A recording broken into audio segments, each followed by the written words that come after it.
A10 Networks has a range of appliances which do application delivery or load balancing. And then we also have a couple of emerging markets within the application delivery space, such as IPv6 migration and just pure IPv6, and then also cloud computing and virtualization.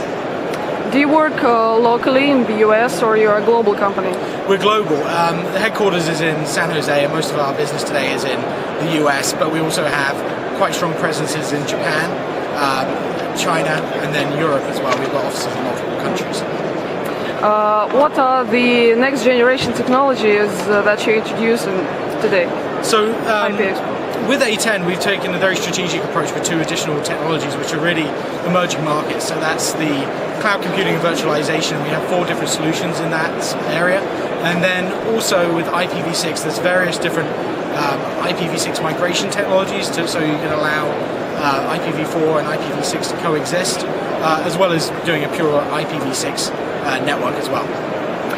Could you speak on some major trends on the IT infrastructure market in 2010? Yeah, so obviously cost saving is very important. So with A10 we have a very good story with that, as we include all the features at the same price, so there's no additional licenses to buy when you have the box. That includes our cloud computing and virtualization solutions. So we have 4 different ones in there. So we have a soft ADC, which runs on VMware, for example. We have AXV, which is an appliance version which you can run multiple versions of the soft ADC on. We have virtual chassis, which allows you to expand. So you have a single point of management when you have maybe up to 8 boxes in a cluster, so you can go to very high throughput levels. And then we also have an alliance with VMware, so there's various solutions for VMware as well. What global initiatives or alliances or associations do you think will push the market forward the next few years? It depends on which space. So if we're looking at the IPv6 space, it's alliances with the service providers who are basically providing the road for IPv6. If we're looking at the virtualization solutions, it's alliances with some of the hypervisor vendors, such as VMware, for example.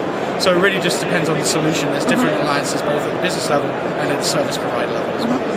And the last question, what business and technology challenges do you face as you develop globally? So basically with a lot of these emerging solutions, I mean the ADC market itself is pretty well defined.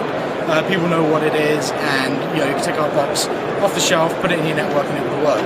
However, with some of the emerging technologies, what we're finding is there needs to be more of a consultation with the customers to explain what the different benefits are, especially in the cloud environment.